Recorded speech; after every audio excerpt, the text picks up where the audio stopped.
Here's how to get toned without getting bulky. It is much more simple than you think. Picture this. It's the end of the year and you finally look and feel the way you want to. You have an hourglass shape, your stomach is flat, waist is little, booty is perky, legs are firm, arms are toned, and you're ready to go. If you've ever struggled to get here in a sustainable way or at all in general, I'm going to break it down for you today in 3 simple steps.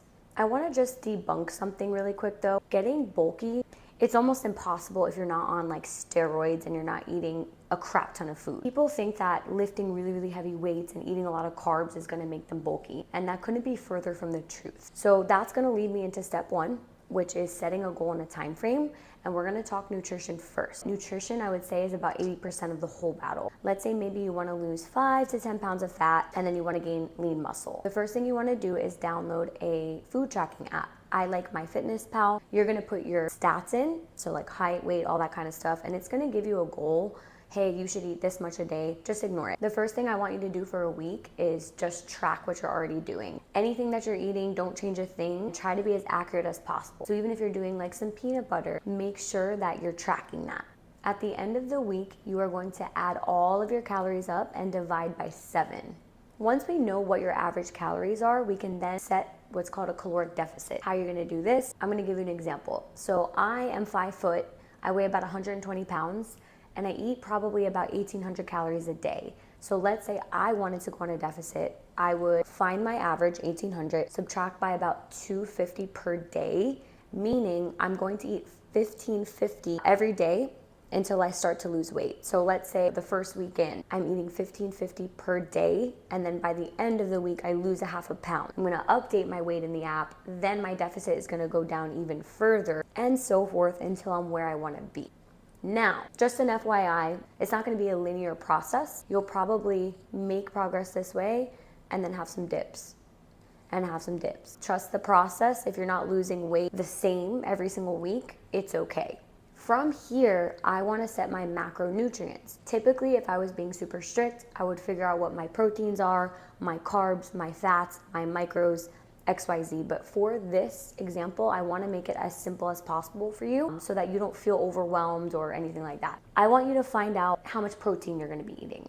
And the way to do this, you can even just multiply your body weight times 0.7. Typically people say, oh, you have to eat like your weight times 1 in grams of protein. This isn't necessarily true for a woman. If you're already used to eating high protein, then go for it. I would say anywhere between 0.7 and 1.5. That way, if you're not used to eating a lot of protein, you're not overloading yourself and feeling bloated and disgusting. Now you have your calories, your protein. For the carbs and the fats, let them fall where they may. They're gonna fluctuate by the days, but I promise you, if you're really tracking those calories and the protein, you're gonna lose weight and gain lean mass. This brings me to step number 2, which is cut the BS. So what do I mean by this? There's 2 different things. For starters, you wanna start cutting out things that have hidden calories, carbs, fats, anything like that. So like your juices or like juice concentrates, because they're not actually healthy. They just have tons of added sugar, or maybe certain condiments such as like barbecue sauce or high fat salad dressing. It's not to say that you can't have any of this stuff, but you don't want to have a lot of it because you don't even realize how many extra hidden calories are in that. You could opt for sugar-free versions. Now,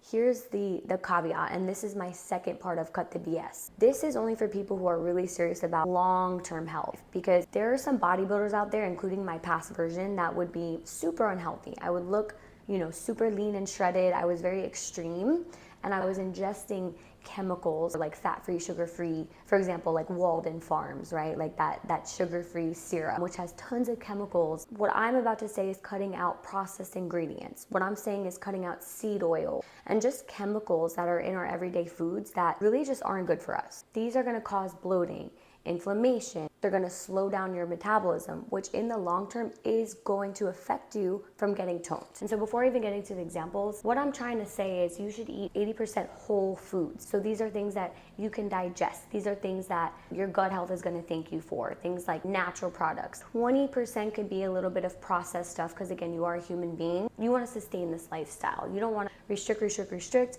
and then end up binging later. So I'll bring up 2 examples. I was in the grocery store and I'm looking at granolas. So I see a Nature Valley granola, and then I see like an Elizabeth's granola. And so if you see here, oh, it looks so beautiful, oats and honey protein granola, check marks, goodness of nature, wholesome ingredients, breakfast, blah, blah, blah. I'm not saying this is terrible for you, but let's go to the ingredients. So first of all, they're saying contains bioengineered food ingredients. That is not natural ingredients. Whole grain oats, good, whole food. Sugar, okay. Canola and or sunflower oil, inflammatory. Honey, molasses, rice starch, soy lecithin, baking soda, salt, natural flavor. So anytime something says natural flavor, what it really means is it could be up to 150 plus chemicals, but because the first few ingredients are natural, the FDA is able to actually approve of that so that they could say a natural flavor. Now, if you're looking at Purely Elizabeth, the ingredients are organic certified gluten-free oats, organic coconut sugar, organic coconut oil, organic sunflower seeds, organic puffed amaranth, organic quinoa flakes, organic chia seeds, organic cinnamon, and sea salt. I can get into the science of this more in another video, but again, rule of thumb is opt for 80% whole foods. These are gonna benefit you, these are gonna give you energy. Now, I'm not saying be crazy, but just be mindful because even just making some swaps is gonna go a very long way. Example number 2. Let's talk about butter. We think that we shouldn't be having butter because it's high in calories and fat, and then we're gonna get fat. True if you have too much, but if you have a great quality butter, that's actually going to support your hair, skin, and nails, and your hormones. Let's take example 2. I can't believe it's not butter, right? Versus ghee butter. So I can't believe it's not butter is a margarine. It's spread that's like a butter alternative to save you the calories and the fat. Now, the ingredients are soybean oil, inflammatory, palm and palm kernel oil, not good, water, salt, lecithin, and other ingredients. What the hell does other ingredients mean, right?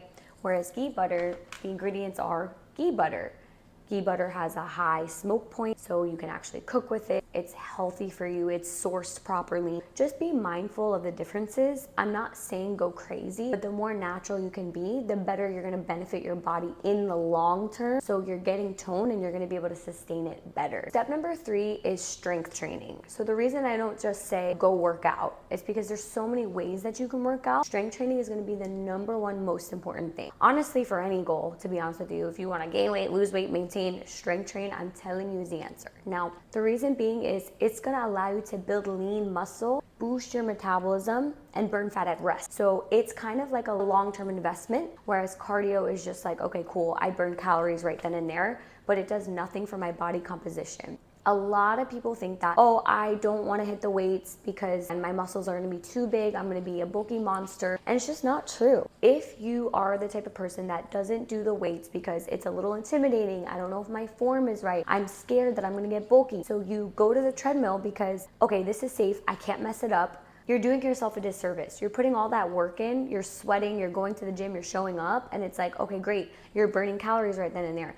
You can lose the fat, but you're going to look skinny fat. Whereas the strength training, again, that's going to change the composition of your body. Let's break it down really simple. Let's say you can only work out 3 days a week. Sure, that's all you need. Even some of my clients have seen results just working out 3 days a week because they're intentionally doing specific movements for 45 minutes to an hour while still maintaining their busy lives. Let's think of it this way. I work out for 3 days a week as long as I'm hitting the 6 compound movements in some way, shape, or form throughout these days. Those are going to be squat, hinge, lunge, push, pull, and core.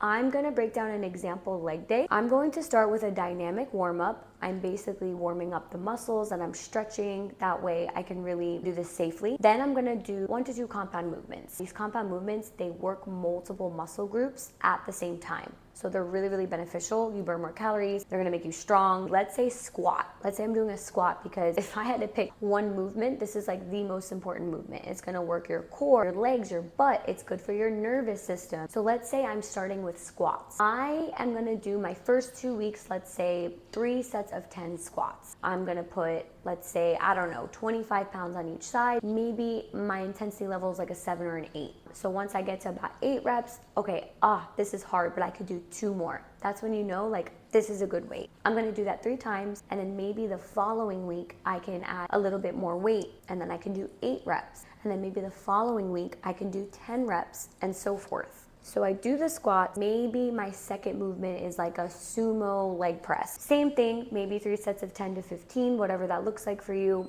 The same rules apply. From there, I'm gonna do about 3 to 4 accessory movements. So these are gonna be more isolated movements. So maybe I do like a leg extension, a hamstring curl, and maybe like glute kickback. Maybe for these, I'm gonna do 3 to 4 sets of 10 to 15. I do wanna try to increase the weight every round, but again, for those first 2 weeks of starting something, you can probably stay the same, and then once your body kind of gets used to it, you can then add more weights and reps and sets. This is, in a nutshell, progressive overload. Now, my other 2 days can look something like a push in some form and a pull in some form using these movements with accessories. Let's say I'm doing this workout split consistently, I'm doing the same movements, and I'm following my macro split. And then the last point would be your cardio. Obviously, cardio is important. It's not the most important thing. It's kind of like secondary. People say, oh, I have to reach 10,000 steps or else I'm gonna get fat. It's not even true. Like, everybody starts at their own pace. I would even just go to your phone, or if you have an Apple Watch, something that's accurate, and see what your average step count is now, and then kind of work your way up from there. What you can even do is just start with 3 times a week after your workout, or maybe even on other workout days. Walk on an incline for 30 minutes. Don't hold on. That would be a good starting point, and as your cut progresses, you can either increase the cardio so that you don't have to go on such a caloric deficit, or just decrease the food more and do less cardio. So you want to play with it, see what your preference is. Those are my 3 steps. Obviously, you do have to maintain this after. This is going to be a whole other topic for a whole other video, but just so I don't leave you hanging, the best thing you could do is, when you get to the end of this process, just add 500 calories from there. That way you can maintain your lean physique. So if you've gotten anything out of this, definitely comment below, subscribe to the channel, and like the video.